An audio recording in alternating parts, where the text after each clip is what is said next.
Thank you for joining us. I'm Sam Uwasak, the manager of the Western Montana Fair. What you are about to see is a group of very dedicated people who have great skills, and they're also very dedicated to the Western Montana Fair. And what they want to do is show you how to enter the fair, how to prepare an item to enter, and become a part of us. We have really great times. You'll find more details in the premium book, which will be out very shortly. So please join us, have a good time, and thank you.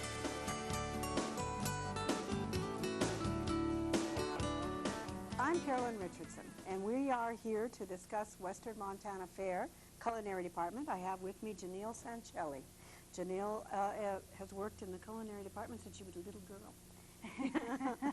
And I'd like you to see that this is what the fair book is going to look like this year. We want you to keep that in mind.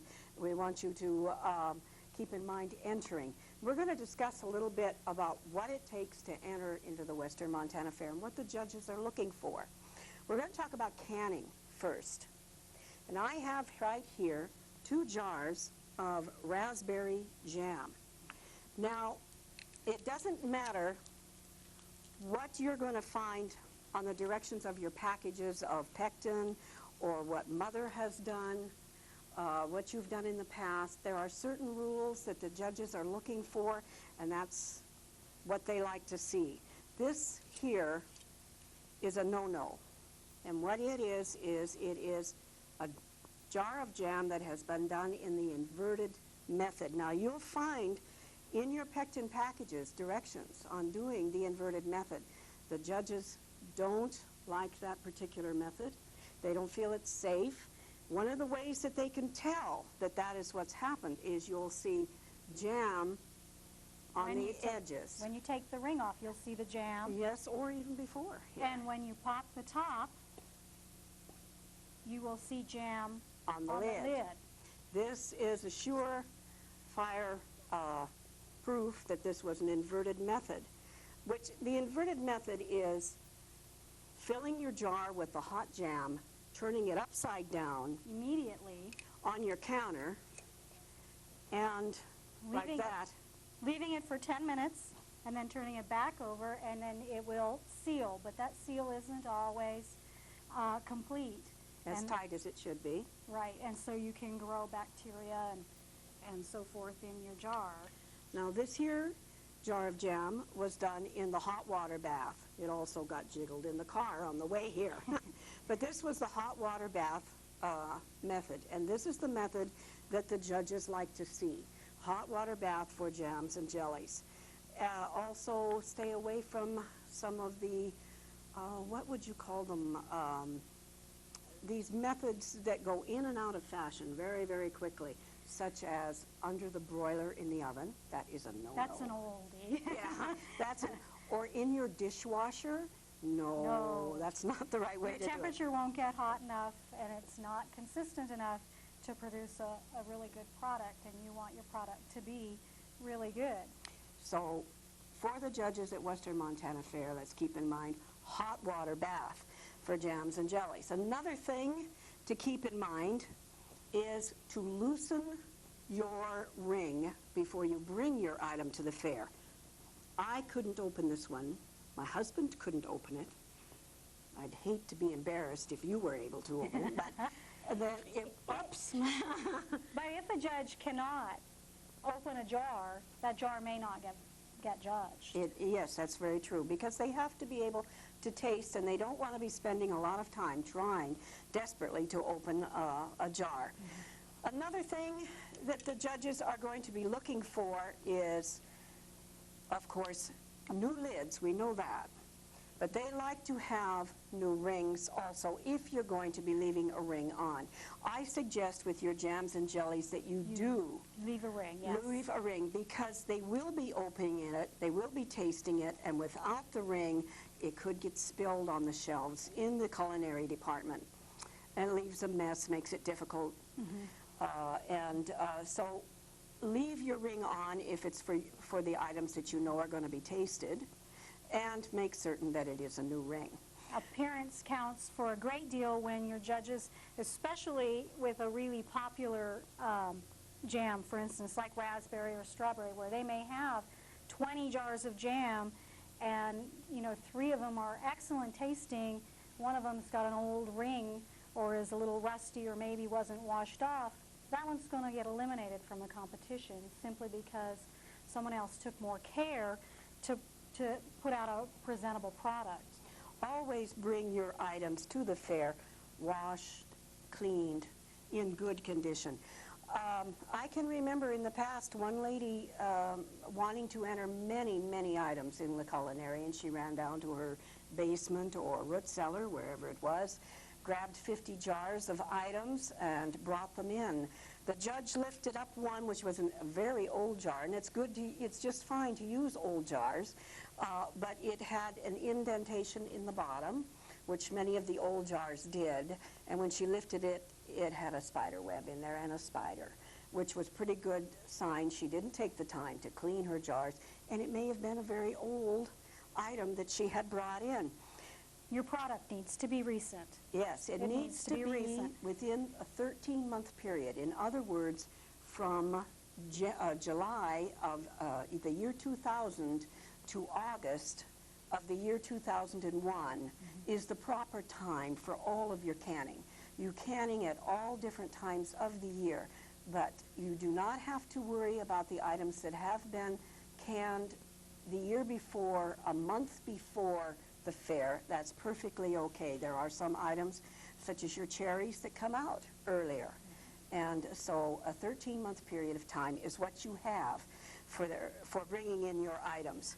Also, when you're going into things such as your beets and your beans and your carrots, one of the things that the judges are looking for is consistency.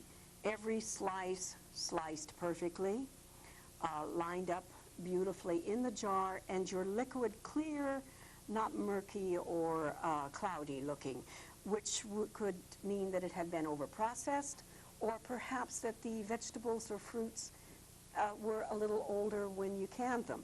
So take care. I like to tell people, if you want to enter the fair, your canned items, when you're canning, do 1 jar for the fair. Put a tag on it that says For fair. the fair. That's right. That's right. Set it off to the side. Tell your family don't touch. That is strictly for the fair. For every item that you're doing, do that one particularly for the fair.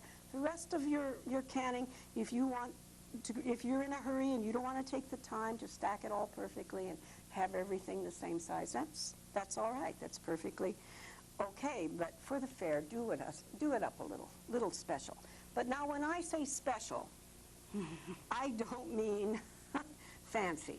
These are beautiful for gifts. It's a wonderful gift to give someone, but when you bring this to the fair, this has to get taken off, it has to get put back on, it gets sticky, it might get lost. That's right. And then it ends up looking less attractive than you want, or maybe if it does get lost, you're upset because, you put a lot of effort and time into your doily or your little kerchief. And right. The judges would really rather not see those.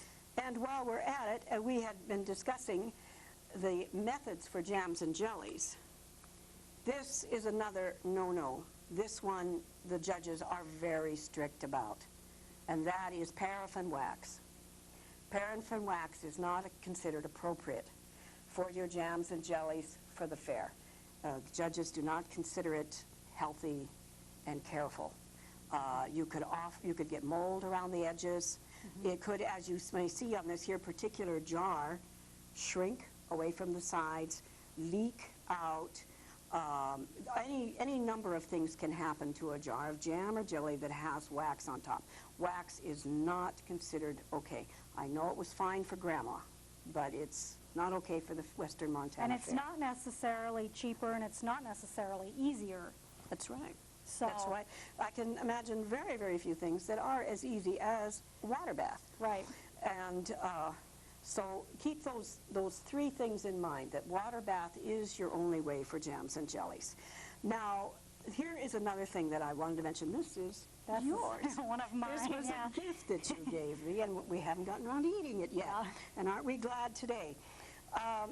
It is a good idea to put on make certain that your name is not on your label, But if Right. you happen to have a label on your jar, it's a good idea, or on your entry blank, to put down how long it was processed, or if you happen to be doing such things as tomatoes, Right. the other items that have to be pressure cooked, your meats, your fish, put the poundage. The method you used in which to can your product, whether you used a hot water bath or whether you pressure cooked it, those things are very important, especially when we're talking about non-acid foods.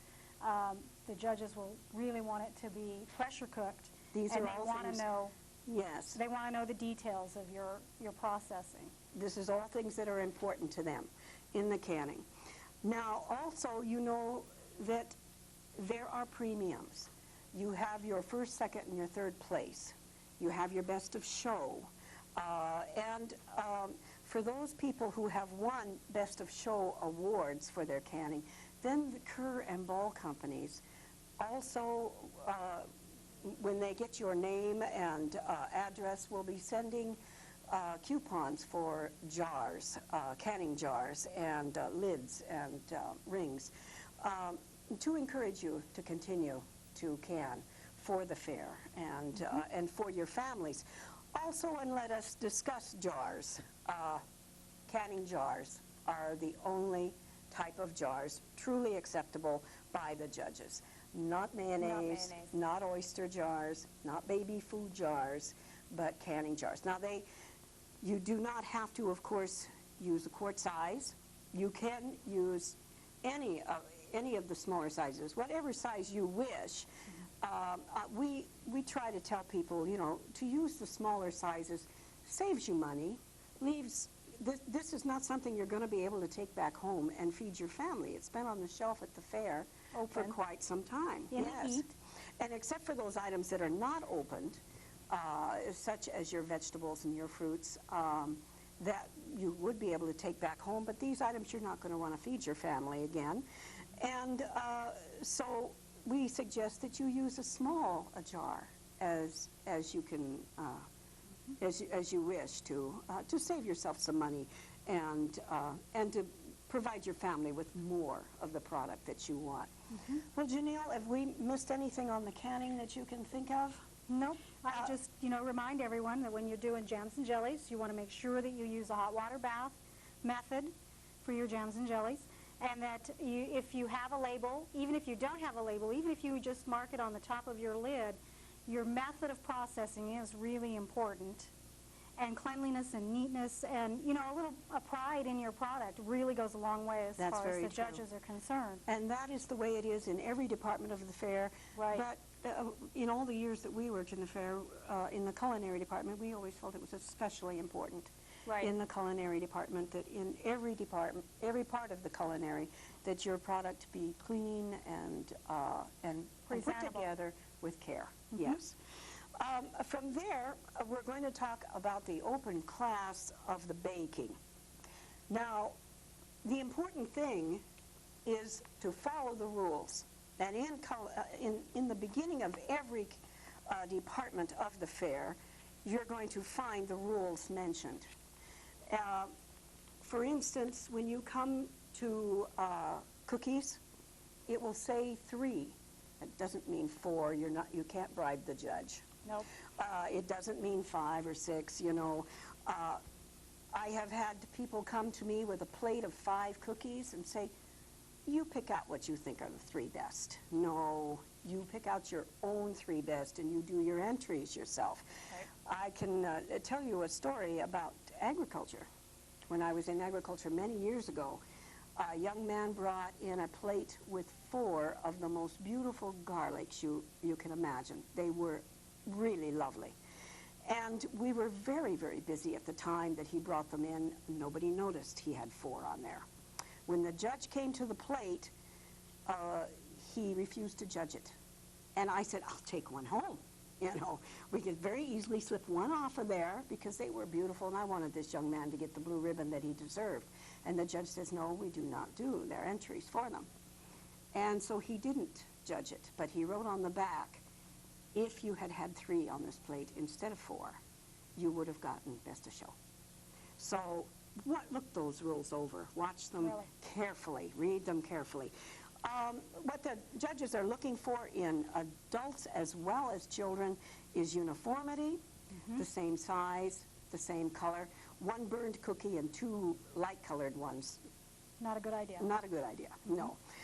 The same color, the same size, that's the first thing. If they end up with chocolate chip cookies, as they often do in, say, for instance, children's culinary, of 50 or more entries in chocolate chip cookies, the first thing they're going to do is eliminate the ones that are not uniform.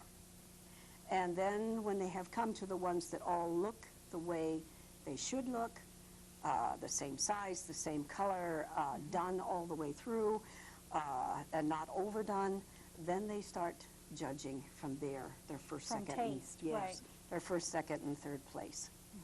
And Another important thing when it comes to cookies is that you don't use a plate this size for 3 little cookies. that's true.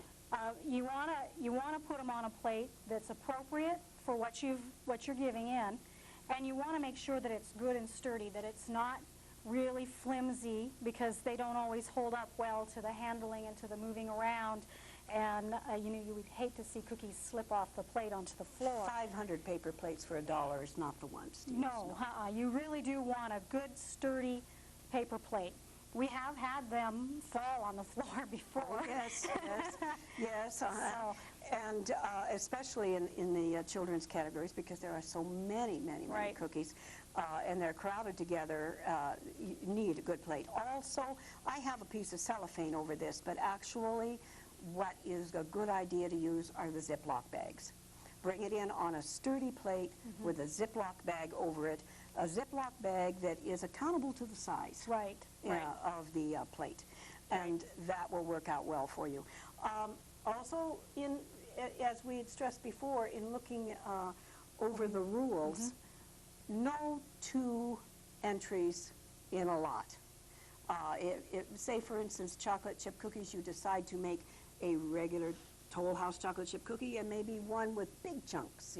No, you find another category to put your big chunk chocolate If you chip should, cookie in. even by accident, if you should enter twice in one lot number in the baking department or even the canning department, you'll be disqualified, and neither one of your entries will be eligible for a ribbon.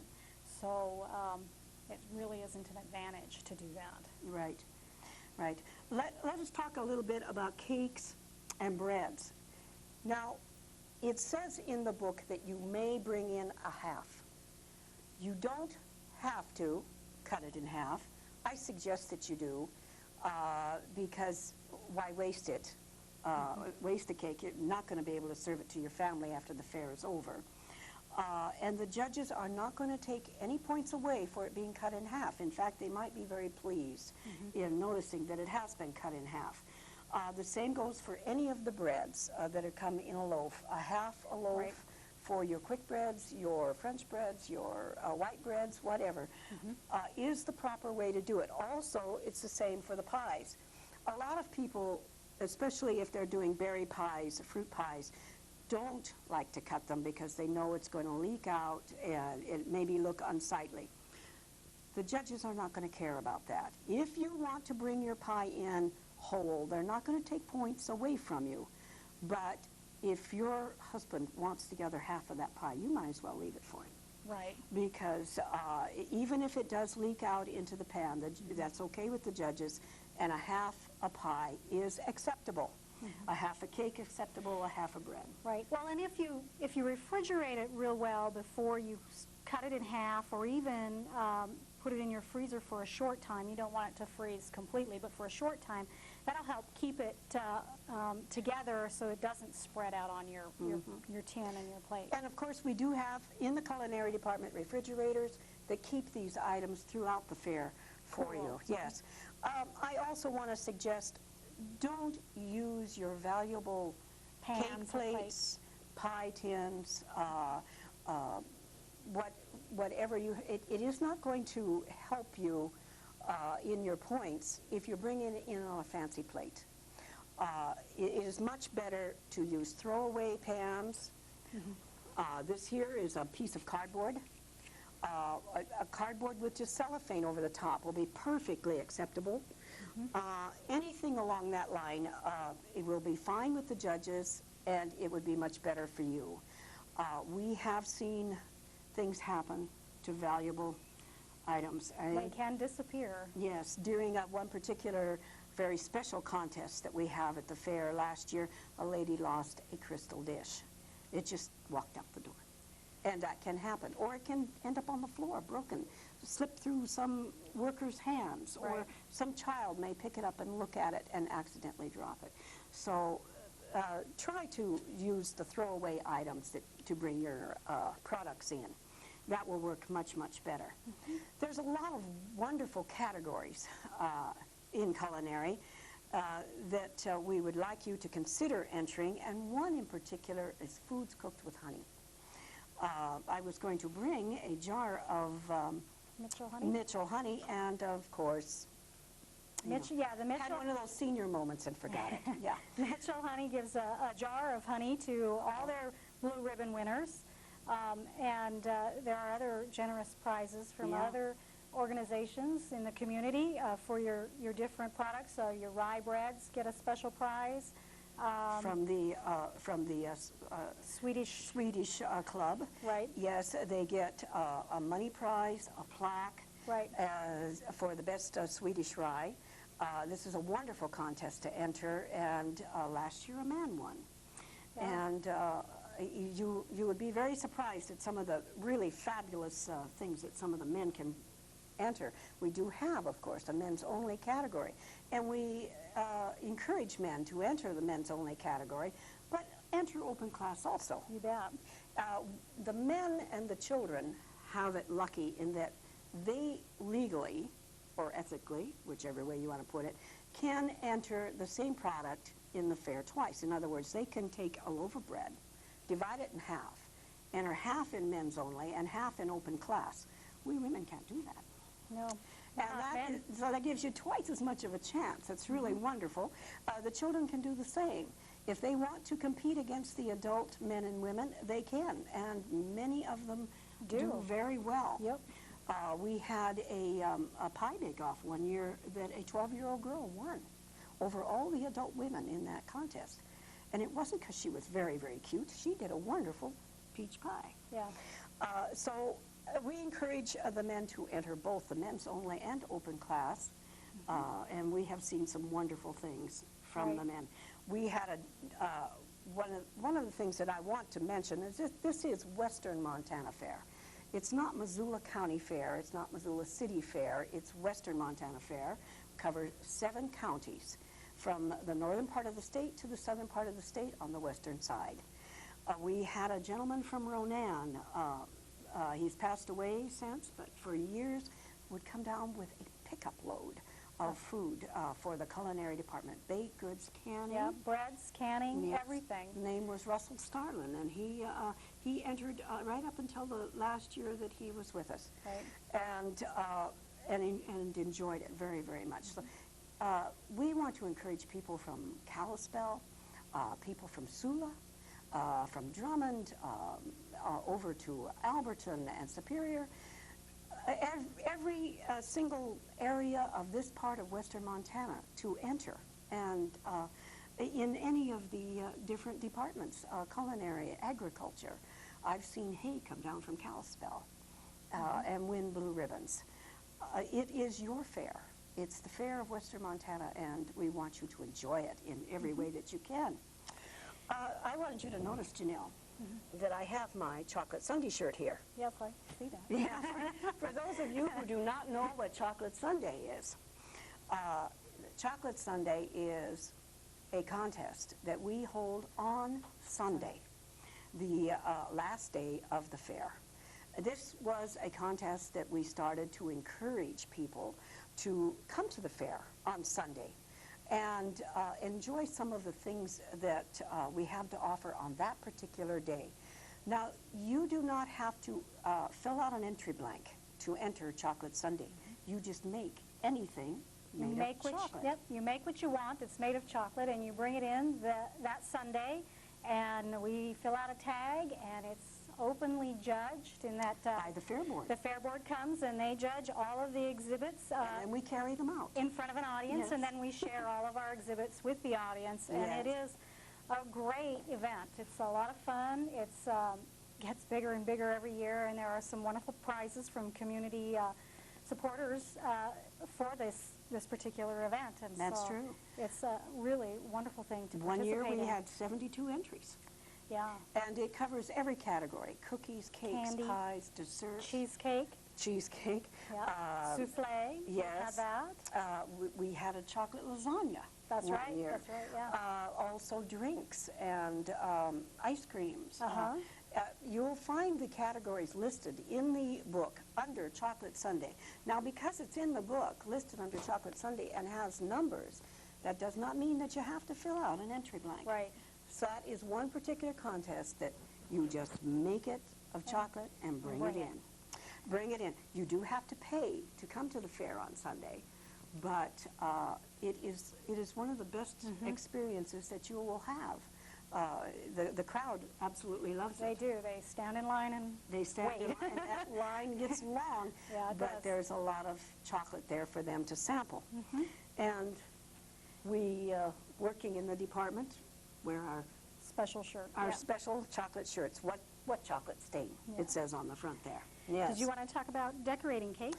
Yes, and one of the things that I wanted to mention about decorated cakes is that it is best if you not use real cake. It's best for you to use some unedible item, such as styrofoam. Styrofoam works very, very well. Frost it exactly as you would frost a decorated cake. What you're being judged on is your decoration, and that's the only thing you're being judged on. You're not being judged on anything that has to do with the foundation underneath your Frosting. And these styrofoam pieces come in all different sizes, as you can see, or square and oblong. All that They're very inexpensive. vary. They you can be can- cut to any shape. You can pick them up at the craft stores here in Oh, Missoula. yes, there's several different craft stores where you can, and they are quite reasonable. And you can take them home, wash the frosting off, and use them again the year after. One of the things that I want to stress, though, is that whatever you use for a foundation underneath your decorated cake, it must not show. The first year that I judged decorated cakes, many years ago, there was a lady made a beautiful cake. She cut it into a fancy shape. I believe it was a carriage. She used real cake. She had raspberry filling between the layers. The raspberry filling seeped out. And I was ready to give her a blue ribbon. It was such a beautiful cake. And it was my first year in judging, and the superintendent of the building told me, no, that I could not do that because the filling had seeped out. That's another reason why it's good to use something like this instead of real cake. That's right. Because no matter how hard you try, no matter how good a job you do, if it's a real cake with real filling, and Things it can happen. sits for days, which it normally wouldn't do, One side can sink down. it is inevitable with the heat and the moisture, the dryness, depending on the conditions, that it is going to alter. It's going to shift. It's going to, and it just won't be nearly as That's attractive. nice. There have been many times when I have seen beautifully decorated cakes where you could actually see the cake because the coats of frosting were not thick enough. So I want to tell you that with styrofoam, it does absorb moisture. It dries out your frosting on the outside. It's going to take more than one coat. If you put one coat on, the judge is going to see styrofoam, and that is going to take points off. So cover it with a coat of frosting, and then let it sit for an hour, and cover it with a second coat of frosting, Right. so that the styrofoam doesn't show. And then decorate it in whatever method that you wish to decorate. That can be royal icing if you wish to do royal. That can be buttercream if that's what you wish, or the rolled fondant, which is so popular nowadays. The judges like to see more than one method of decorating. They like to see piping, string work, flowers, leaves, perhaps a little color flow, maybe some flowers made with gum paste, any of that sort of thing. So they're going to be looking for a variety of method, and they're going to be looking for the technique, the uniformity of your decoration, that sort of thing. Imagination goes a long way. Oh, yes, it certainly does. It certainly does. And we would like to see more decorated cakes come in. We know there's a lot of you out there who are doing this, and you know that there are two different categories, one for professional and one for amateur. And you will see in the book, it will tell you what letters to use on your entry blanks to designate whether or not you are professional. Professional merely means that you teach or that you make a substantial amount of your living by decorating cakes. If that is not the case, then you are amateur. And those are the two categories that you will enter. And then, of course, there are several different lots that you can enter from there. Well, Janelle, there is also the contests. And which contests were that? well, we have our bake-offs. That's right. And we have our cook-offs. That's right. The chili cook-off, Build a Better Burger cook-off. Right. What Mother would have made on Wednesday night, the mess hall cook-off. Right. There is, of course, the chocolate sundae. You have bake-offs where they take people who have won Best of Show or blue ribbons in pies, cakes, breads, and cookies from the year before, and have them come back again and enter the bake-off for really, truly wonderful prizes, money prizes and gift prizes. And lots of demonstrations and lots of fun things. They do a lot of great things in the culinary building. For those of you who have never been in the culinary building in the past, there is a stage with several stoves set up, a counter, a sound system, and we have bleachers so that you can sit there, relax, and enjoy all the different activities that go on in the culinary department. I especially like the culinary department when it's raining outside. Then we get a combination of men, women, and children. Yeah, a lot of people. A lot of people sitting on those bleachers watching what's going on. Right. Well, I hope that we have been informative, that we've helped you decide that you'd like to enter. We want to remind you to look for your fair book this year in the grocery stores. It's going to look just like this. And our fair is going to be on August 7th through the 12th. The exhibits will be open to the public on the 8th, starting with the 8th. 7th is our judging day, but the carnival will be going on the 7th. And the 12th is Sunday, Chocolate Sunday. And you may start bringing in your non-perishable items, whether it's culinary or another department, such as canned goods, on the 30th and 31st of July. That's right. And your perishables will be coming in on the 5th and the 6th. The 5th and the 6th of August. And then we will be judging the perishable items on the 7th. And it will be open to the public on the 8th to see how you've done. So we're really looking forward to seeing new people entering.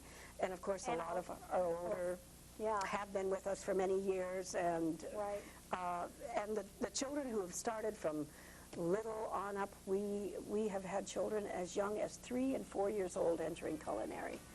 And so, anyway, hope to see you there very soon.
Thank you for joining us. I'm Sammy Wasak, the manager of the Western Montana Fair.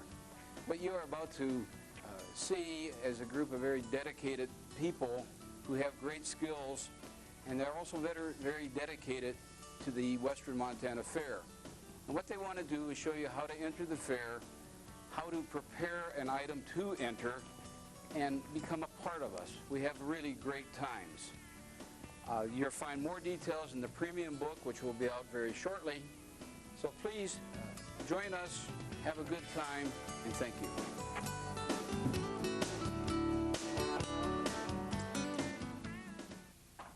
Hello there, I'm Carolyn Richardson, and we are here representing Western Montana Fair.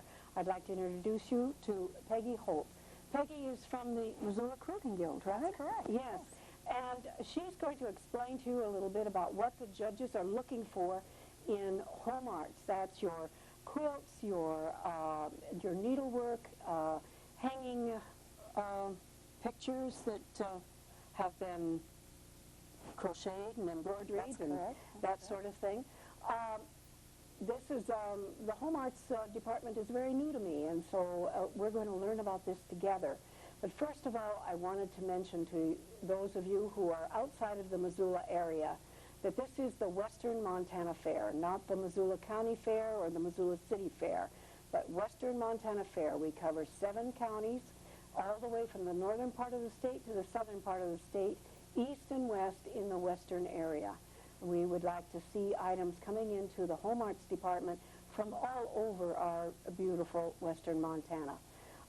Peggy, first of all, our fair, of course, is going to be the 7th through the 12th of August, and the people who would like to enter should have their items with us by the 30th or the 31st of July to be judged and categorized for the fair. Can you tell us a little bit about what the judges are looking for in the quilts? Actually, no matter what area you're working in the home arts department, if it's the quilting or if you're working with the home sewing, it really doesn't matter. The very first thing that a judge is going to be looking for is the general appearance. And they're going to be looking for, in general, is it clean? Does it have a showmanship condition to it? That means free of your pet hair, free of smoke, no stains on it, so that it is a pristine situation and in that kind of condition. So they will always look for those things first. What is the initial impact of the item that they are looking at? Then they'll go into the workmanship a little bit, and that will probably be where the major part of your judging will take place. And in this area, then they're looking for loose threads, they're looking for evenness of tension. Have the stitches all been made equally long or short? In particular, in the quilting, they're going to be looking for sharp points, they're going to look for square corners, which all indicate precision in cutting or in planning. They'll look at overall color to see that things are lovely balanced and a color will be carried through properly on a quilt. They'll look for puckers or pleats where it indicates that they've not been pressed well. Pressing is one of those really important areas of quilting in particular. If they're not pressed well, then you get pleats, you get lack of precision points, so we're looking for those kinds of things. In the needlework where you're talking about... Like this beautiful cover on the table here? This is knitted lace tablecloth, and this is one that's not blocked. Again, the little one here is not blocked, but these are these places they're looking for, again, an evenness of tension in the thread, a difficulty of the design. There are so many beautiful things out there these days that the women are doing that we have to start looking for things that set one apart from another. So we will look for instance, the fineness of the thread. And we have some different things here. This one is done with a little heavier thread, whereas this one is done with an extremely fine thread. And if all other things were equal in that judging category and you had two things that were really perfectly done, you would probably go to the blue ribbon with the one that was done with a finer thread because it is more difficult to handle than something that is a little bit heavier. So we're watching for those kinds of things, something that makes it unique or stands out different from the rest of the class. Also, of course, they should pay very close attention to the directions in the fair book. That's true. If it says a 10-inch doily, they want a 10-inch doily. They don't want a 95-inch doily. That becomes a tablecloth instead. Yes. So we will watch for those kinds of things when we're judging as well. The fineness of the thread we've discussed. If we're talking about needle art, where we're talking about, this will be your cross stitch, crewel embroidery, needlepoint. Again, there are certain things that we're looking for. We're always looking for them to be professionally finished. Even if you personally finish them, do your own framing, it still needs to look professional. So consequently, we're looking for straight lines on the background fabric. I think you can see this piece over here is a linen piece. And that one we're looking for it to have very straight lines in the matting. Backings should be, mattings and frames should all enhance the work. So I see you have a very good hook on the back here. there is a very substantial hook on the back, and you might also notice on the back that it's covered in muslin as opposed yes, I saw to that. the paper. Yes, here. We try to encourage people to do that because the paper encloses the entire work, and if it is not allowed to breathe, it will become brittle. So unless you have used really good archival types of papers, which normally they do use today, we still recommend that you are putting on the muslin. That will not be judged against you one way or another, paper or the muslin works. However, this one on the back is not finished, and that would be judged down if you got to a place where, oh my gosh, these are exactly alike, what am I going to do? Well, then you begin to look to see how they presented their work and what they did to make it stand out a little bit more. So we watch for those kinds of things.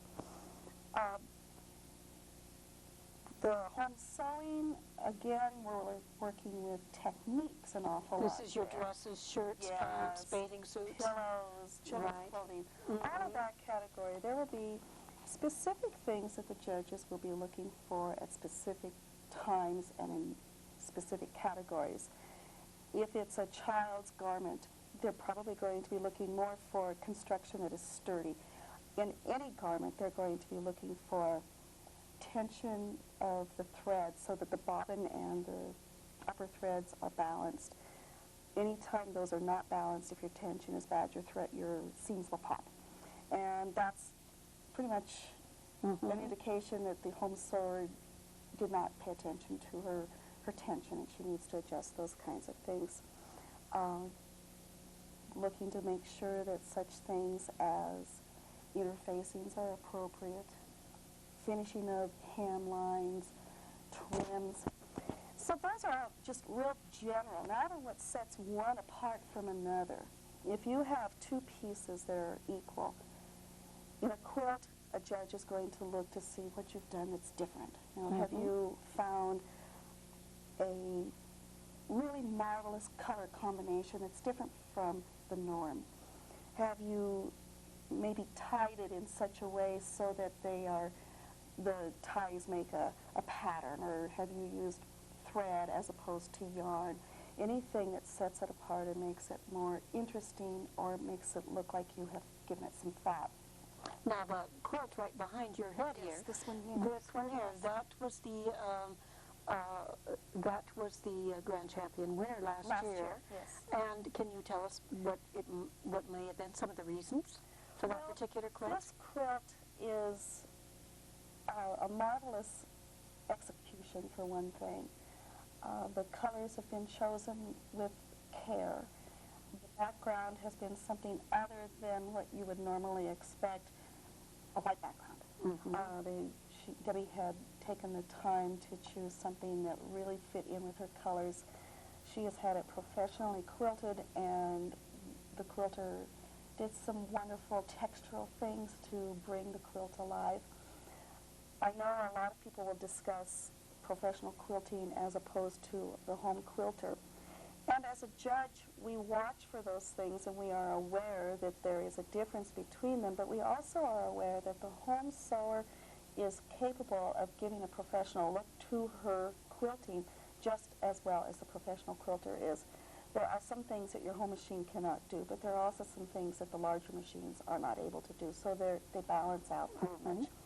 So I think overall, if this is a pleasing quilt, it draws your eye. She has used color very, very well. She has executed it technically very well. And then she has taken the time to have it quilted in such a way that it enhances the entire quilt. So all of these that are behind us have been professionally quilted.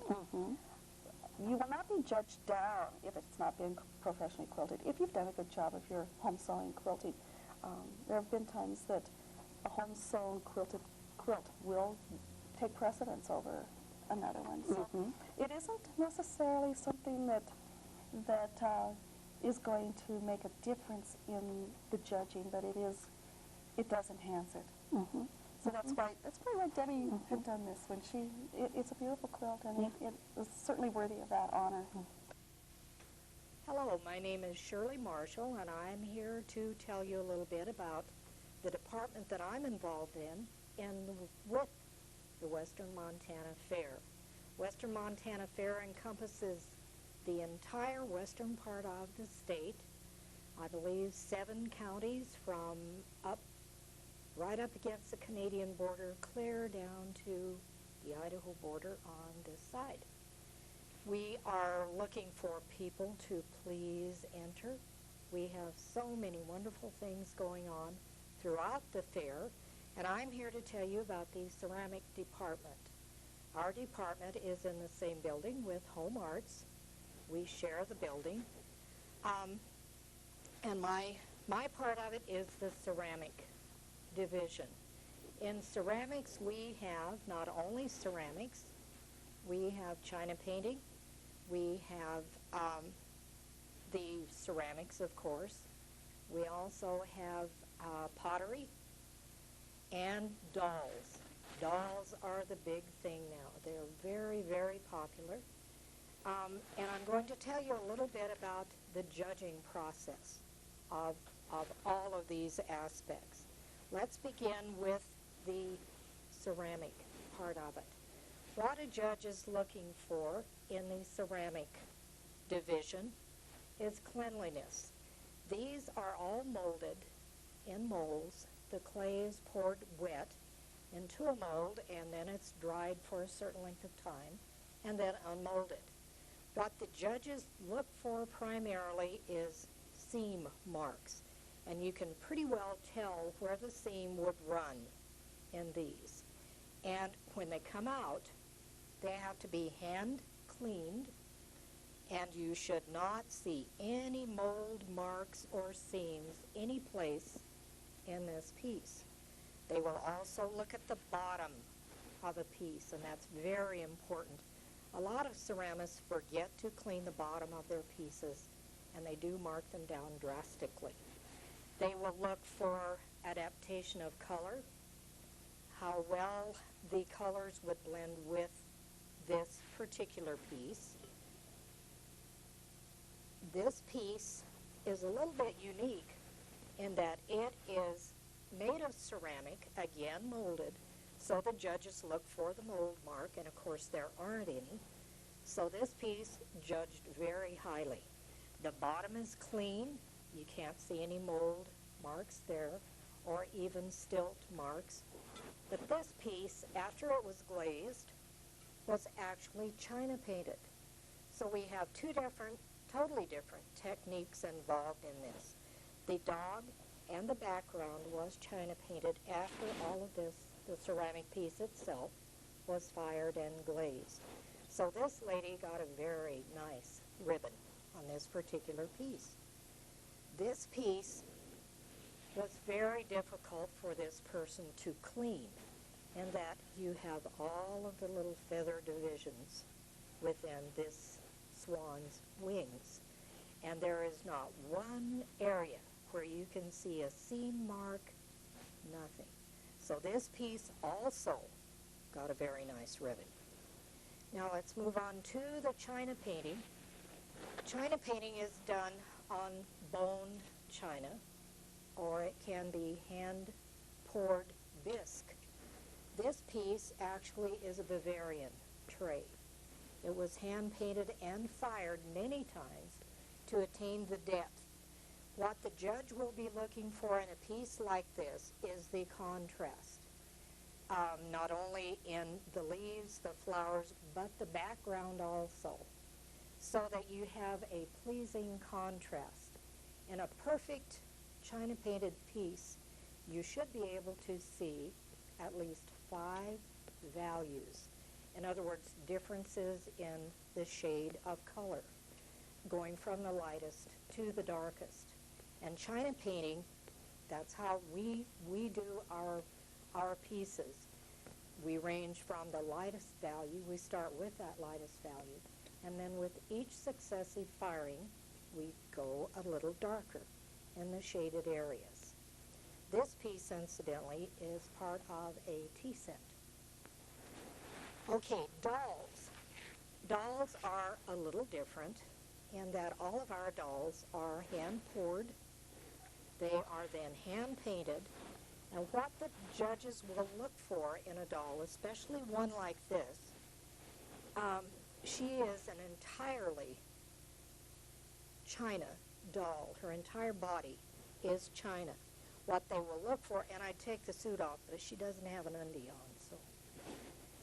They will look for how well the legs and the arms fit within the sockets. If there are any rough areas where it might hang up or cause chipping, they will look for that. Then they go to the painting, and they'll look at the little faces. And this piece was done by a very elderly, dear little friend of mine in Portland, Oregon. And if you can see really close, her eyesight is not all that well any longer, so her eyebrows are quite heavy, and her eyes, her little lashes aren't quite perfect. But because of this lady's age, at our China show in Portland, she got a blue ribbon on this. This particular one, the head was hand-painted and then fitted within the stuffed toy's body. This was done by a professional. And in judging something like this, they would look on, now this one has different eyes. These are glass eyes. And what the judge would look at in this particular one would be, are the eye sockets identical? Is one larger? Is one smaller? Are they offset, or are they perfect? These are actually artificial little eyelashes. The judge would look to see, do I see glue on that eyelash? Is it perfectly aligned? Is the color on the lips, on the cheeks, does it fit well with the way this person has used this head? And she would have received a very high score on this. Another part of china painting is the glass, the traditional old-fashioned glass lamps. And we have a separate category for the glass. Serviceable pieces such as this, tableware glasses, water glasses, all of that can be hand-painted. In this department, we have categories for very young children. We've had entries age 2.5 on up. We have handicap division, we have senior citizen divisions, and even those we break down so that the younger seniors can have a chance also. So there are cash prizes, of course. So we're encouraging everyone, please come on down. Enter anything that you have made within the last 13 months. And remember to pick up your fair book at any of the grocery stores around town. They should be there very soon. Pay particular attention to the entry dates. Lots of times people will forget and are disappointed when they bring their pieces that they can't enter. So be sure and check those entry dates and come see us August 7th through the 12th. Hello there, I'm Carolyn Richardson, and I have with me here Janelle Sancelli, and we're representing at this moment the Fine Arts Department of Western Montana Fair. Your fair, the fair for all the people of Western Montana.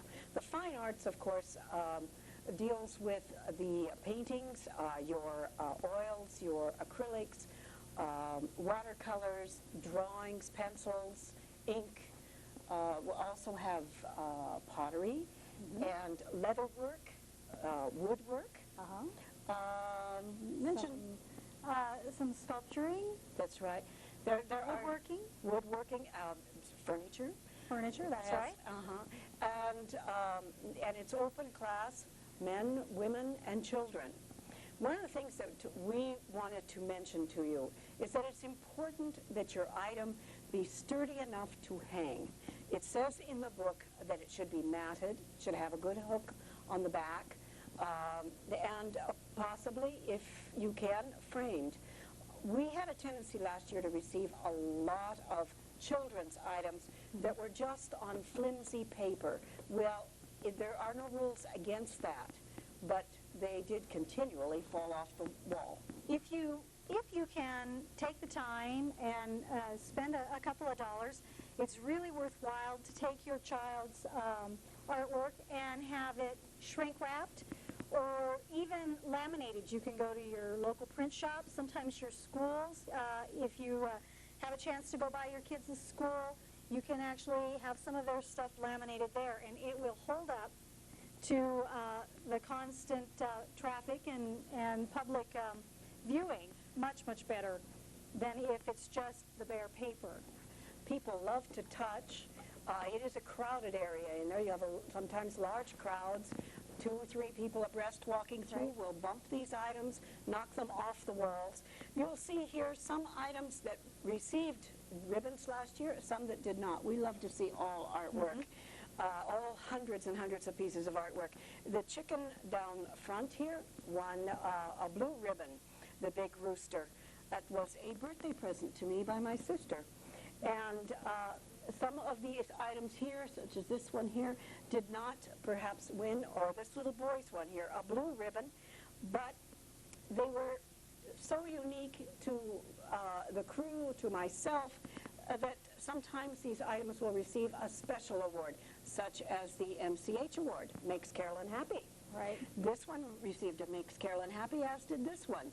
I remember the little boy that painted this picture. The moment he handed it to me, it really struck my heart. And though he did not receive perhaps a best of show, he certainly did with me. We just want to encourage you to enter the Fine Arts Building and make sure that the art is as sturdy as you can possibly get it to be when you bring it into us. This little boy here, when he brought this item in, I asked him if I could purchase it. And he talked it over with his family, and he told me yes, that he would sell this to me for $10. $5 for him and $5 for the fund that was being gathered up at the fair for people who were suffering from the fires last summer. I thought that was a very sweet thing that young man would do. This particular piece here, of course, a child's piece, you might turn it around, Janelle, and show them. It's got a good sturdy hook on the back. It's not about to fall off the wall. And that's really important. And if you do take your kids' artwork to some place, whether it's a craft store or whether it's a printer shop, usually they will put that hook on there for you at no additional charge. So that's really worthwhile to do because tape and such just doesn't hold up to the dust and the conditions of the fair. Did you notice all the chickens, Janelle? Yeah. I am a one-dimension gatherer. I gather roosters, as you can see. We would like you to see that this is the fair book, the Western Montana Fair book. They want you to look for this in your grocery stores. It will be out very soon. Read all the directions as to exactly what the rules are in the category for fine arts. And let's see you there at the Western Montana Fair. You need to remember that entry dates Oh, my goodness, yes. for fine arts is going to be July. July 30th and 31st. That's right, July 30th and 31st for entering your items for fine arts. That's right. And, of course, the fair starts on the 7th through the 12th. That's right. The carnival will be going on the 7th, and that is the day when you can take your children to the carnival at no extra cost. Right. And then the entries will be open for people to view from the 8th through the 12th. Yes, on Sunday there. And Janelle, is there anything that you can think of that I may have forgotten? No, just bring your art. And All ages. Yes. From the age of 3 to 103. yes. Yes, and also special categories for the handicapped. Yes. And we would like to see all of those items in. Oh, yes, and we do have. That is one thing that has We been have a special category for people who have collections, whether it's coin collections, That's right. stamp collections, Yes. Cars, little metal cars. little cars, that's right. Dolls. Dolls, One girl brought last year a collection of vintage clothing that's right. and antiques. We have an antique category. Yes. And so and we have a very safe place to keep them, so for you not to worry about your antiques. Actually, for you not to worry about any of your fine arts, because the building is patrolled and cared for very closely. And we do hope to see you there at Western Montana Fair.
Thank you for joining us. I'm Sammy Wasak, the manager of the Western Montana Fair. What you are about to see is a group of very dedicated people who have great skills, and they're also very dedicated to the Western Montana Fair. And what they want to do is show you how to enter the fair, how to prepare an item to enter, and become a part of us. We have really great times. You'll find more details in the premium book, which will be out very shortly. So please join us, have a good time, and thank you.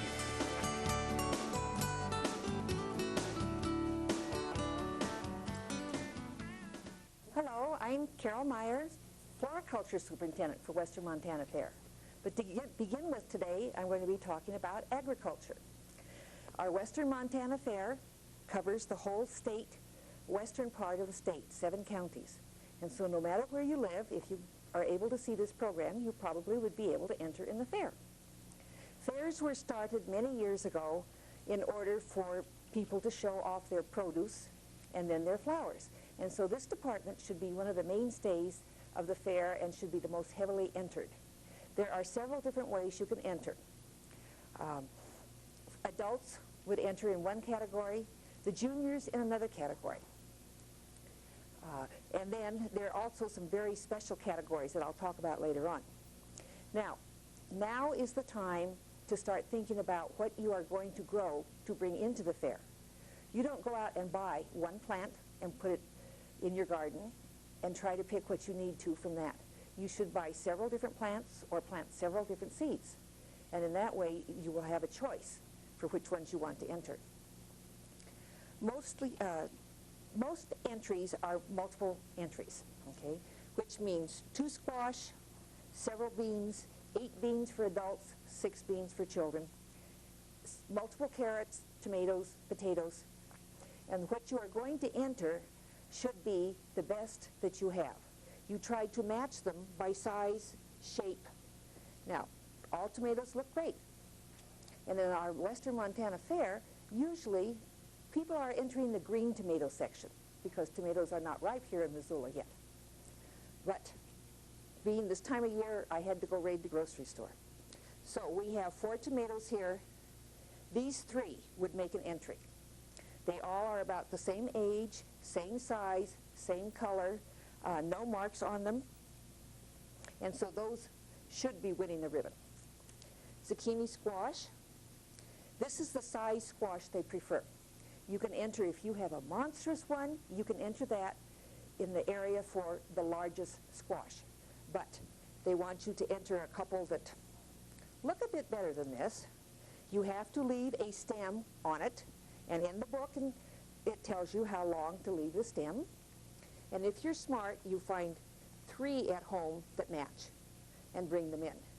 Because invariably, one gets crashed when the door is closed, somebody stops and hits the brakes real fast, and one falls down and breaks. So if you're smart, bring an extra one.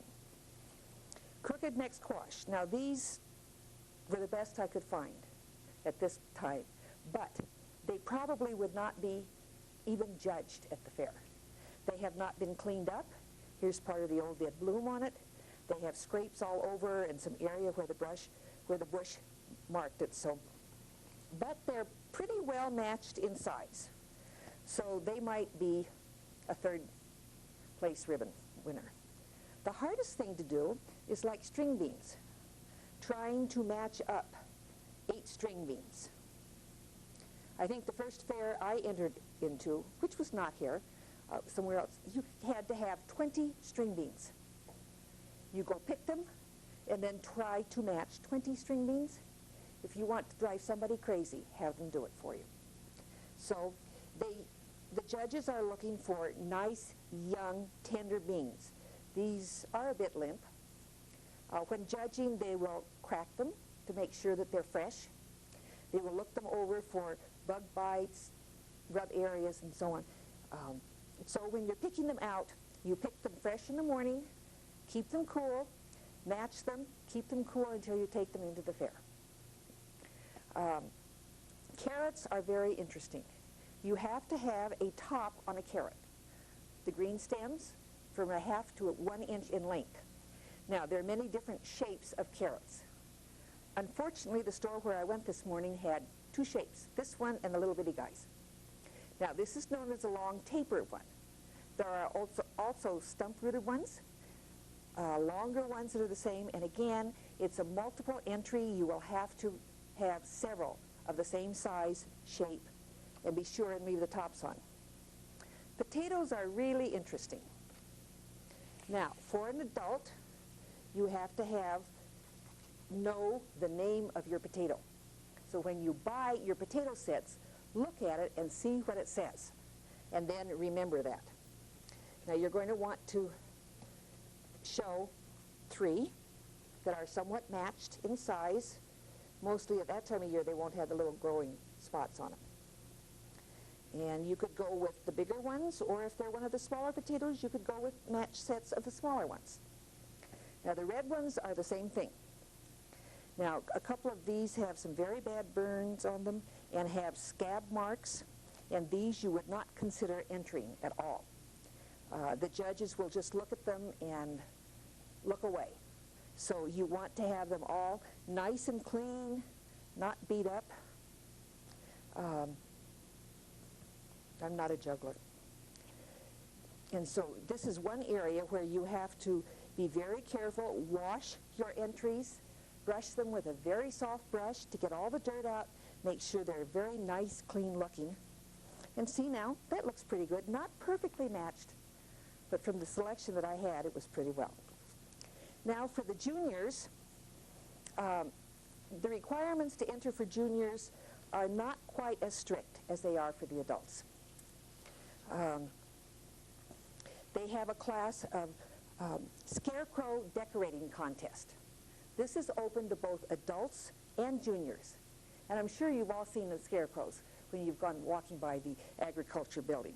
This is a fun project for the whole family to do.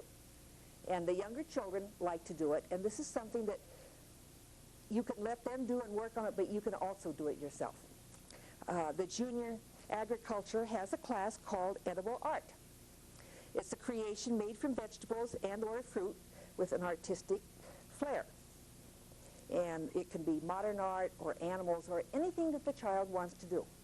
But they prefer that the child does it themselves, that the parent does not help. And children seem to like creating things like this. And they go and get their little friends and bring them in to show. There's also a window box exhibit where you can go ahead and set up a window box with 4 or 5 different types of vegetables. There's also a container class that you can grow a plant in a container and bring the whole container in to be judged. And so other than the hay and the bales and different things like that, there's a lot to see in the agriculture building. And if you don't have a lot of land and cannot grow a lot, grow something in a pot. Bring the pot in and share that with everybody. If you like to grow herbs and spices, you can go ahead and grow them and bring them in to show. I'm Jim Sadler. I'm the other floriculture superintendent at the floriculture building. The area that I want to talk about first is the cut flowers and plants. Now everybody has plants in their home, and this is a good chance to show them off. But there's some do's and don'ts about plants. When you bring them in, you can't bring one in that's over 5 feet tall. We don't have room in the building. It's also very difficult to take care of them when they're there too, they're large. Now this one is never intended to be entered in the fair. But if it was, it would not even be judged probably. It would be set back because look at how dirty the container is. They didn't take any time to care for it and make it look nice.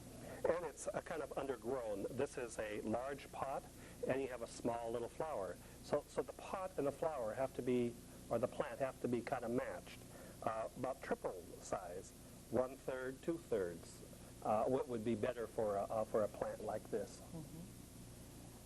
Whereas with this other plant, the pot is nice and clean.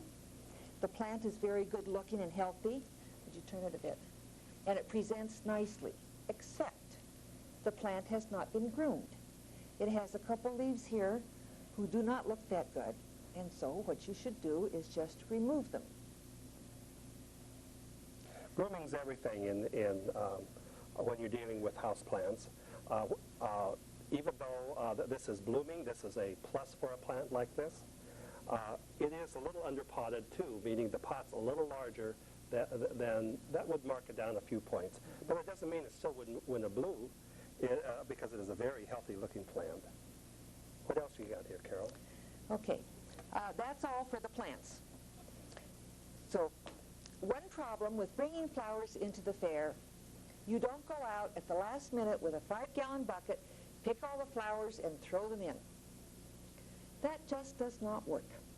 A very easy way to transport your flowers is in a box that has divisions in it, and don't fill up every single division. When you get your flowers in it, you then tape the sides up or string around it, and that way it's a lot safer for bringing your flowers in.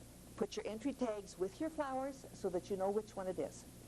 And you should know the kind of flower it is, and hopefully you know the name, because to be eligible for the top awards, you should have the name of the flower and its genus. If you don't, we'll help you as much as we can. If you're bringing large and tall flowers, oftentimes you get the buckets and you put tape across the top, 3 or 4 strips, fill it with water and stick your plant in so there's separation. The reason is, and I've heard this many times, the hardest part sometimes is getting to the fair because everything has a way of stop sign stops all of a sudden and everything's in your lap. So that's why we're showing you this technique and how to bring something carefully to the fair. And I've been trying to make these matched. When they require multiple flowers. You try to have them all the same color. Of course, these would go into a jar with a wider mouth, so it would work better. Try to have them the same color, the same age of the flower, and approximately the same size. You do not want to get artistic and fancy them up in the display. You want to show them that they are matched. And so therefore, this time of year, when you're buying flower plants and seeds, get multiples so that you have plenty of flowers to work with. Now, this would be a poor entry because of see the greenness here? Doesn't match this. And a judge would be looking at that. That would be one of the items that you're comparing the three together. Size is fine, but they're really not quite matched. Talk about the little ones. Now, here we have some grape hyacinths. And depending on what the schedule would call for, here we've got 8 or 9. But if usually there are 3 to 5 called in the schedule, you would pick out exactly what the schedule has. When one of the problems we experience is when folks bring in their flowers, they neither know what it is or how to display it, and that's why we're trying to show you, give you these tips. Because in reality, we shouldn't be helping you with to improve your exhibit, because it's helping one person over another. We have to try to be as neutral as possible. However, I have been known to help as much as I can. But if you have hundreds of entries, it's very difficult to stand there and do everything for everybody, especially when folks have been coming for a while. We expect you to learn after a while. We will gladly tell you what you should do with your flowers. If you want to come back later when we're really busy and don't have time to devote to you right then. There are some books out available from the extension agent that tell you how to prepare your flowers for the fair. Now, these are marigolds. Now, tell us the wonderful story of marigolds. Marigolds grow very well in Missoula. I think last year was the first year we had less than 20 entries in each class. We have 7 or 8 different classes. Yeah. And most people don't remember what kind of marigold they planted. So keep your seed packet. Right. Now this would be a bicolor. It is 2 distinct colors, and this is a French marigold. So it would be entered as a French marigold. And you tell them by the size. The schedule calls for size, so you can see it. See, this would be under, well, it's under 2 inches, but a little over an inch. The 1 to 2 inch. Now there happens to be a double here in the middle. This one would be entered double, and the predominant color is brown, so it would be entered as brown. This one is going to be a single, 1 row of petals all the way around. So here we have 3 different styles and different colors of the marigolds. However, a judge, if they know this variety, will judge it for the variety it should be. Like this one is not typical, but this is typical, and that makes a big difference, which we look at next. Okay, the pansies. Okay. There always is a lot of problem between pansies and violas. And this, with all the new ones coming out, it's very hard to tell. I learned that violas did not have a face. Okay, therefore this might be a viola. But these are pansies. Yes. The little card with it, came with it, said it was a pansy. No face. Now, pansies are entered by size. So you measure everything. This one is about 2.5 inches across. Flowers like this you measure on the back side. Be very careful to not harm the petals.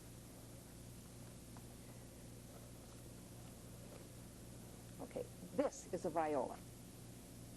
Typically, they're a much smaller little flower. Johnny jump-ups are the more famous ones, the blue and yellow. And they're a very attractive and very prolific little flower in the garden. They tend to reseed themselves a lot. This one is kind of going down, so you wouldn't enter that. But like when we were talking about potatoes or carrots or corn or whatever, when it calls for 3 or 5, you have to have 3 or 5 that match. And that's why you read your schedule. And the schedule says that it needs to have 5 blossoms. You have to have 5 blossoms. Otherwise, it won't be judged. This is a typical fair entry. You put it in the box, you did everything you could to take care of it, and by the time you take it out of the card to bring it in to me, this is what it looks like. So if you're smart, pick 1 extra flower so that you can take out one, put it back in. Last year there was somebody from Tura that came in and they had 2 different colors of snapdragons. The next morning she came in just before the building opened, before we were starting to judge, and went and traded that other one. She had made a special trip in the morning so that her 3 would be the same color. And of course she won a ribbon on it. Oh, no, wait a minute. You want to do? There's one more pansy. Okay. Okay, these are the larger flowers. Now, these would be entered in the over 2.5-inch category. Plus, with pansies, there's a problem of the face. You're seeing 2 colors. So you disregard the face.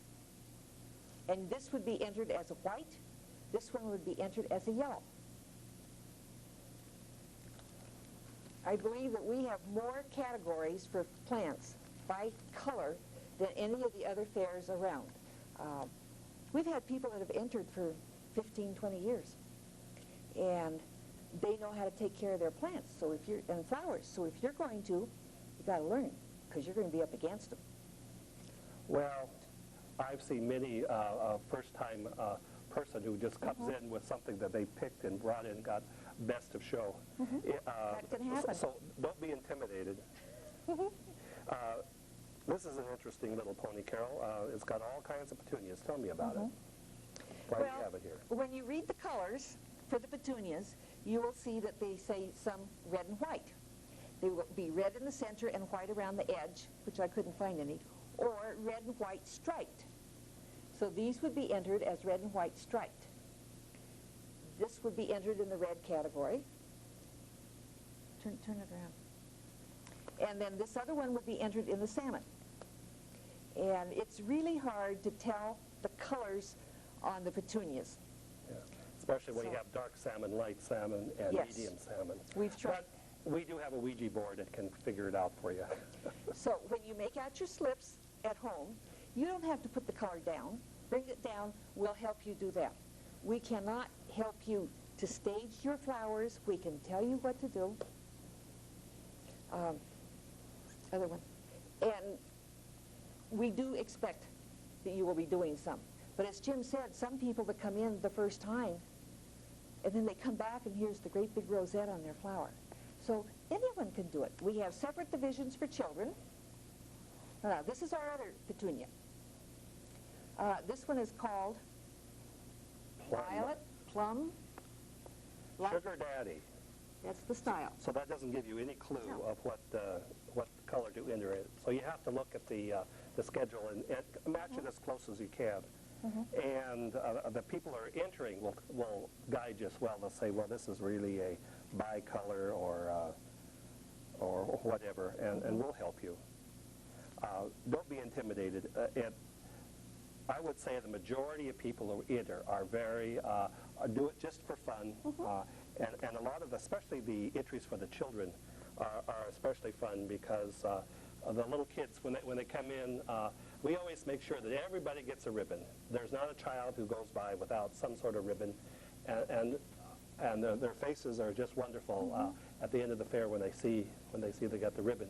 And the bigger advantage is when they collect their premium money, and then they run over and collect the money, and then they go to the carnival. So some families fund their carnival rides by bringing cut flowers to the fair.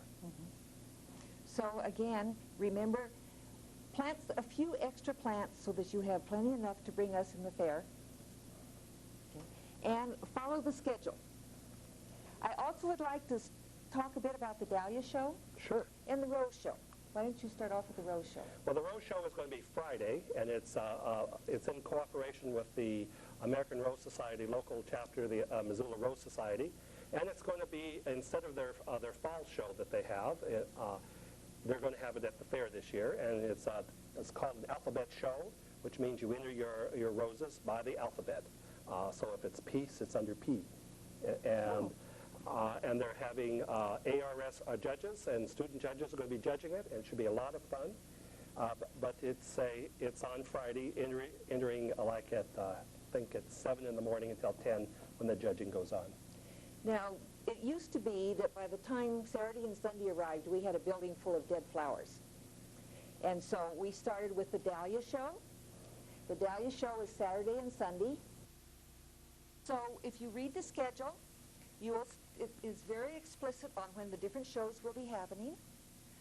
Some of the arrangements from the early show will still be there during the Rose Show or the Dahlia Show. But come back every day. We guarantee that we'll have a nice smelling building for you and still have nice flowers for you to enjoy. Yeah. We enjoy all levels of entries, expert down to very amateur. So please enter. We want to have a big show again. We have one of the best in the Northwest. And if you come, you'll see why.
Thank you for joining us. I'm Sammy Wasak, the manager of the Western Montana Fair. What you are about to see is a group of very dedicated people who have great skills, and they're also very dedicated to the Western Montana Fair. And what they want to do is show you how to enter the fair, how to prepare an item to enter, and become a part of us. We have really great times. You'll find more details in the premium book, which will be out very shortly. So please join us, have a good time, and thank you.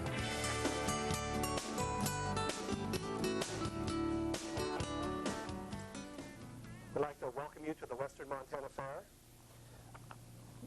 The fair is from the 7th of August until the 12th of August. And we're here to introduce you today into the floriculture, the Artistic Design Division. This is an area that is very interesting. It's and it has all these gorgeous flowers. Cheryl Carroll here is with me. I'm Jim Sadler, the superintendent, and Cheryl is one of the persons who enter a lot in the fair. She wins for years. Yes, been doing it for years. And so she was gracious enough to bring down some of her things, and I brought some things. And what we're going to do today is go through and explain these. Now, the biggest thing when you're entering into a flower show, as like you've been hearing on the other parts of the entries, is that you must follow the schedule. If the schedule says all dry, that means all the flowers must be dry. That's right. In a flower show, you cannot use silk or plastic flowers unless it's specifically allowed. And that will also tell you in your schedule. In the schedule, right. When things are being judged, the judges go by what is in the book. And this is called the schedule. So that's right. what the judges judge by. So we need to follow that closely. That's right. And you should read it. And if you have a question, do call. Now, flower design comes from several places. One is the Orient, where we have the ikebana type of designs, which was from Japan, where they use simple type of line designs. And this is an Ikebana arrangement container. And then you have the more European design, which is the ones that you see at the big hotels with the great big flowers, very formal, where all the flowers are placed specifically. And the Americans have taken both of these and made what was called the line mass. That is America's contribution to artistic design, is the line mass. We have several good examples of these. We have a gorgeous, what do you call that, a mask? Well, it's a mask. It was Why don't you pick it up and made show it to for us? a Mardi Gras theme, and Bring it over here. and it really just shows the Mardi Gras theme with the purple and the different colors in it with the mask. It just really brings that all out. It interprets a theme, and which is the one thing that is interesting in a flower show is that you have to take the idea that you're told, and this here it was Mardi Gras, and it was a wall hanging, and what Cheryl did is take the idea and put items together and come up with an artistic design. And it's almost abstract, but not abstract. Not really abstract. It's on a wire base. Right. I always am looking and collecting for odd things to use. Right. Got the grapevine wreaths that you use, the lotus pods Right. as well, and a feather mask. And this is like a wall hanging. And the trick is when you're reading the schedule, when it says Mardi Gras, a judge, when it comes and looks at this, they have to think it almost immediately. You might want to check with your sizes and make sure that it fits the size that your schedule again tells you. If it's supposed to be only 3 foot, make sure it's only 3 foot, because it will not qualify if it is over. That's true. Cheryl, why don't we go through some of your designs back here, and why don't you tell me about them? Okay. Well, I have a little traditional creative design here with some dried flowers in it, some tobacco weed. You want to make sure that it's not a nauseous weed when you are bringing things to the flower show. Right. Because some of our weeds that are brought in are nauseous, and they're on They're on the list. They're on the weed list. We follow the rules of the Federated Garden Clubs of Montana and the National Garden Clubs. In fact, our show is co-sponsored with the fair with the local garden club. Right. And they have there's a list of noxious weeds, and these weeds are available from the Extension agent. Right. And then you have is this an abstract? This is an abstract, and I'm always challenged to do an abstract because it's not a floral bouquet. It's not something that you purchase down at the downtown at the floral shop. It's very creative because it's pieces found. There's a piece of fan in it. There's a shiny rim of a tire. Yeah, from a tire rim. My husband really did allow me to bring that home. And you can just really put creative things together when you bring those all together with plant material. Right. An abstract is as close to the painting art as floral design gets. It's kind of like a Picasso or something like that. They put different things, collages together. Now, this large one here in the center is a creative mass. And and the reason why it's a creative mass is because it's a large, round. It continues the eye all the way through. I used Protea, these are Delphinium, and this is a goldenrod, and Status. The Status and the Protea actually can be dried. And that's what I did. I put the Protea could be put up here without water, and the Status without water. The sticks here is willow that I simply glued. Crystallized. Yeah, just put crystals on it. And the whole idea, this would be interpreting a theme for winter or some sort of idea of ice. Icy feeling. And so that's how you would think of that. And then we have another one that Cheryl brought, and she wants to explain her little story with this. Gee, I can't even remember the name of it. Wasn't it Corks a Popping? Corks a Popping, right. And so I wanted to make something that would bring in the 2000 year, for a little celebration. And I made it thinking I was making an abstract. And when I had it judged, it was not abstract enough. Because an abstract, you have to have your plant material going down in different ways. For a traditional, everything you bring up Out of one, comes from one place. But one little hole. This is, even though it's done in an abstract way, it's done very traditionally. Right. And that's why you did not get the blue, right? Yes, that is. So you got to remember, abstract means abstract. It means it has to be done in an untraditional way. Mm-hmm. And then you have this line mass here. It's almost See, in an oriental manner. It is, and it's kind of one of my favorites that if I need another design to take to the fair, I can put something in quite quickly. It doesn't need a lot of plant material. You can see that just one line of the fresh spring hyacinth and some tulips really... Forsythia. Oh, that's forsythia, isn't it? Right, yeah. There it is. Tulips. Yes, and it just makes a nice, quick... What was this, a oriental- lamp vase? You know, I think it is just a vase. Yeah, that you, kind of a found vase. Right. And then we have our little miniatures across here that are really quite interesting. We have a large miniature section in the fair. And in a miniature, you follow the schedule, especially on height. And miniatures are very interesting is the fact if this were blown up, you would see a design that would be regular size. Even though it's little like this. It has the same proportions. Right.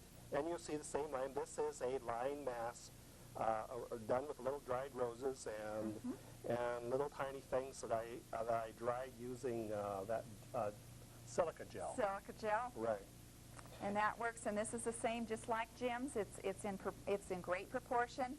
Only it's just in a real small, artistic fashion. She used a shell. Isn't that interesting? A shell. Also the little grapevine twigs and dried roses. And I put it on a little base. It's a little can sprayed, and it really makes an accent to displaying. Right. And this interesting the thing about miniatures is that the presentation props do not count in the total height.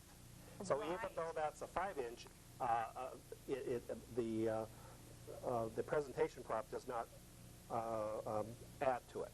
This is a little wreath. You see it's done with roses and little tiny blue flowers with a little birdhouse. And this is a 6-inch wreath. So you can see you can do a lot of things with in miniature, right? Right, and then they get as small as the 3-inch, which is just really don't need a lot of material, and you surely want to save a lot of your small little pieces of twigs, and it just comes together. So those, I love them. I love to do miniatures. Show us this one here. I think this is especially a lovely one. This again is little dried miniature roses, and it's on a base, and this was just a little piece of wood, and most of this piece was glued together and not really used any oasis or any other pieces to hold it together for the arrangement. Would you use hot glue? You know, I generally don't. Oh. I use Elmer's or? not Elmer's, but the one that's just like it. In that, Tacky. Tacky glue. Tacky. Tacky is a real good friend when I come to do my miniatures. Okay, and this is the wonderful category for children. It's called Harry Potter's Dream. And you can see all the different vegetables that are used in it. As anybody who has a child knows who Harry Potter is. Right. They use glasses and the various vegetables to... Looks like a squash's head. right. And mushroom ears. It's got tulip. It's got a bean mouth. And The tulip goes around its neck for a little neckerchief. And it's a category in which there's 3 age groups for children can enter, the juniors and the intermediates and the senior, but these are all children. It's a very large category. Kids absolutely love it. They do. They all come in and look at their, it's traditionally been called the Broadway Monster, but this year I called it Harry Potter's I Dream. think that is a great entry. Just a great entry. My children enjoyed that entry, and I have my grandchildren as Yeah. well entering. So That's great. We have lots of children entries, and we make sure that every child who comes in gets a ribbon. They're very, very excited when they go home and they have a ribbon. And you see them come in and they put their little noses on top of the table, and they always point out their flowers or their creation. What we thought the next thing we would do is one of the things that folks are always telling me when I give demonstrations at the garden club or whatever, how intimidated they are at doing flowers. Well, this is I bought a vase, and I bought this for $1 at the dollar store. oh, So you Jim, see- what a find. I know, so you don't have to spend a fortune. Oh, absolutely. And because it's a very inexpensive vase, this will not hold water. I just use a little cup like this.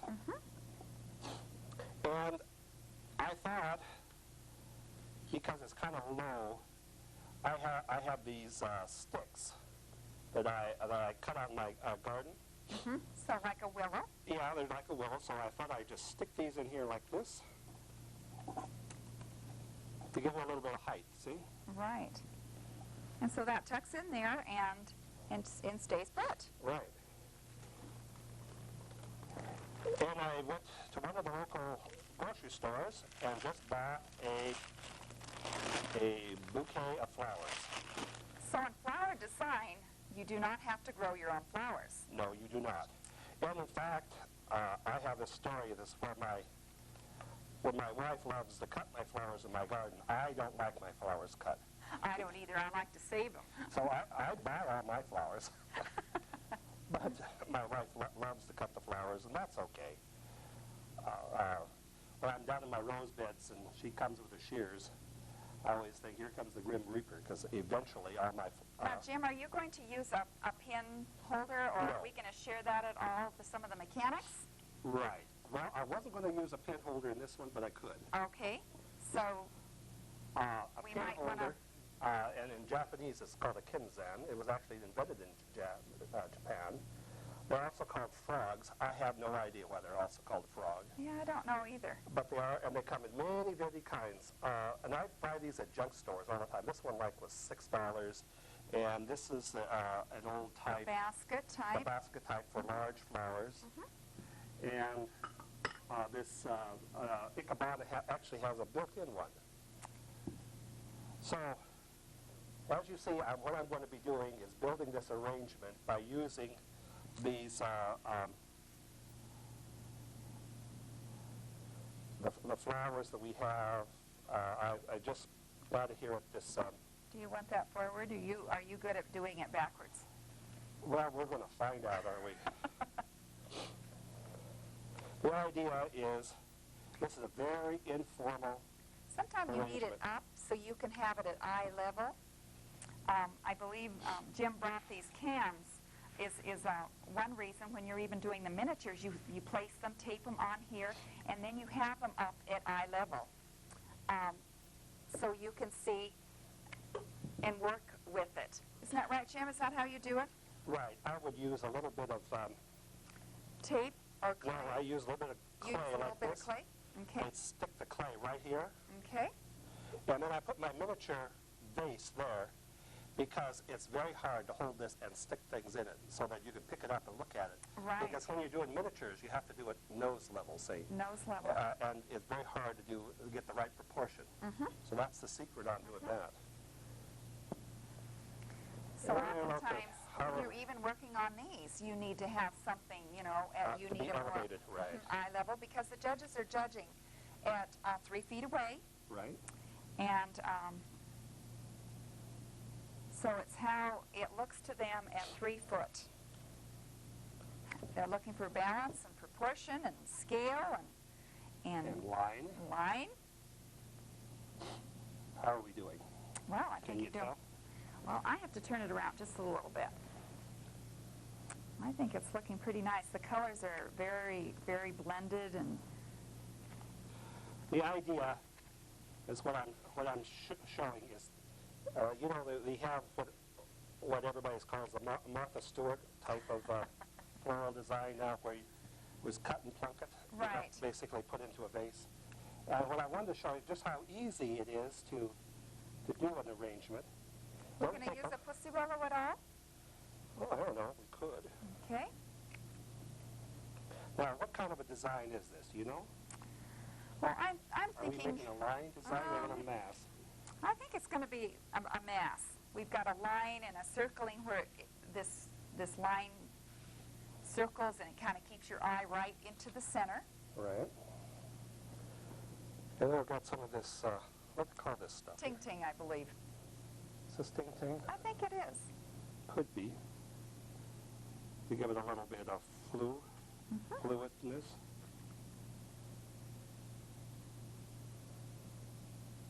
Okay. How's that? Well, You think it's done? a couple of these are slipping out. You're not going to make it to the fair, Jim, if you don't get them in there. Okay, I'll do that. Right here like this. If you use good mechanics at home, it's not going to take you any trouble to get to the fair with it. But if your mechanics are not holding together at home, they're likely not to make the trip down to the fair. Nice job, Jim.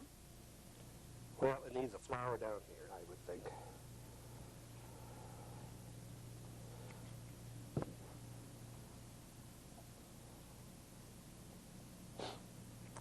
Well, we probably need to talk about judging time All right. and entries. See, the entries come in for the plants on Sunday, Okay. and then on Monday is when the regular entries are come in, all the way to Monday at 8 in the evening. And then the And- judges come in on Tuesday morning and judge all day. Okay. So all flowers have to be in on Monday That's right. for judging on Tuesday. And and also the judge is open. So if you do a design and you want to know what a judge thinks about it, you can come in and hear a judge critique it for you. Right. And you can ask questions in the normal course of, as long as you're not too irritating. You know, Jim, that is how I learned. I'd hear the judge say, oh, I like that. And she's not really trying to remake it, but she does give some nice critiquing, and she'll say, I wish that was just taller. And I would hear her say that, so Right. the next year, I'd make it taller. Make it taller, right. Yep. So you really do learn a lot from the open judging and listening to judges. Here's this floral foliage fresh. It's a lot of folks use these instead of the kinzan or the pin holder. It's basically a product in which you cut up and put inside your vase. Like Oasis, and you soak it in water. Soak it in water, Okay. and you stick your flowers in. It's always best to use a poker or a dibble, as they call it, so you don't break your flowers. Push your flower stems in. And I believe it's good to have that soaking overnight, Right. so it gets full penetration of water. How I do it is I stick it in a tub and put a brick on it, Oh, and then it, or a big bucket or something, Right. something that's heavy, so that it soaks up good, because you don't want it dry on the inside. okay. The different categories, which is very interesting, we have an all-dried category called for the award of distinction, Oh, and yes. and we have an all-fresh category, which is for the award of the Tricolor Award. And when it says all fresh, that's exactly what it means. Everything in the design must be all fresh. This would not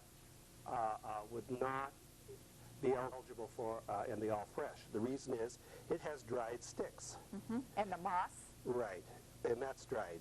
If in fact it were all fresh, if I had used fresh sticks and fresh moss, then it would be It still would have been.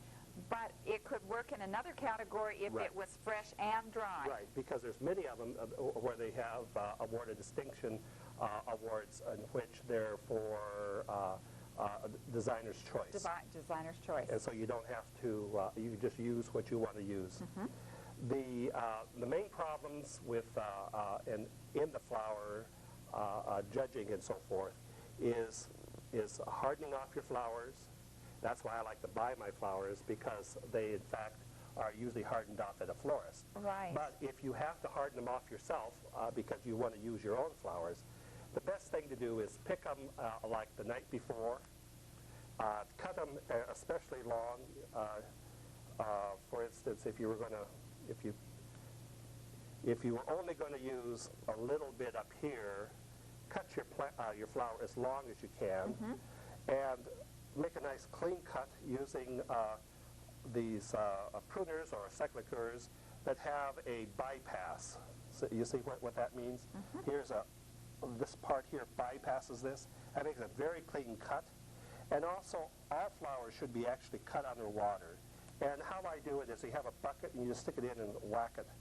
And then put the flower in a bucket up to its, kind of up to its neck back here, and at least 2 to 4 hours. And if you can't do that, at least put as much water as you can. Now, is that warm water or is that cool water? Cool water. More cool water, and then warm water will make it open more. Okay, and then you take it and put it in a dark place. Right. Your garages are good if they're cool, or the back porch or something. Okay. And you can do your floral designs a little bit ahead of time, but keep them misted and keep them as fresh as possible.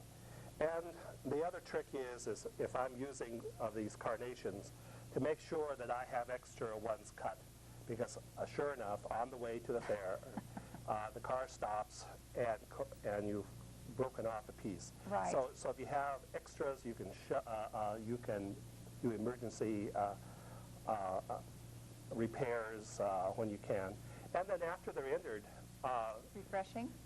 you can refresh your arrangements, because they go in on Monday, they're judged on Tuesday, and the public sees them on Wednesday. Yes. So oftentimes they're getting a little tired. And that's one of the reasons why we have our rose show on Friday and the dahlia show, because that was just too long for flowers to last. So you're allowed to bring in fresh flowers to freshen up and make it as good as possible, so that For a nice viewing.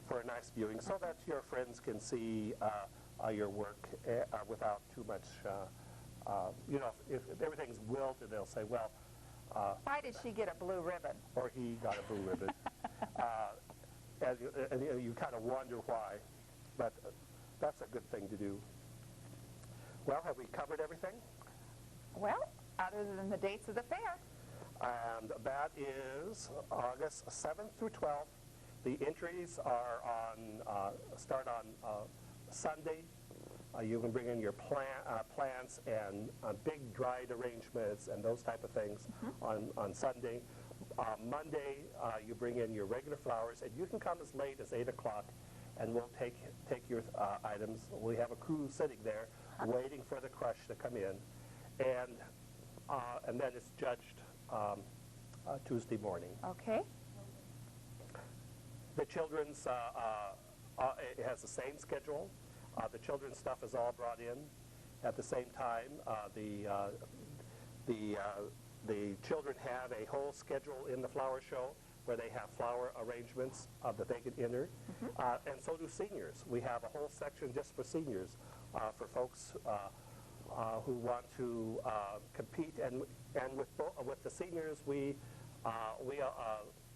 tend to give them a great leeway so they have a lot more fun, and they tend to have very creative and interesting arrangements, and we enjoy them. So they're all appreciated. Everybody is welcome, no matter what your level of expertise, because there is a category, and more than likely you're going to win a ribbon of some kind. Good. Well, I'd suggest picking up this fair book just as soon as possible and really studying it. Right. And deciding, I usually take a pen and make a check on something I think I might want to do, or one that I question mark, and just get real creative. Right, our theme this year is Shine Throughout the Year, and all the arrangements have something to do with shine, and so think sun, I guess. Think sun. Sounds good. See you at the fair. Yes. All right.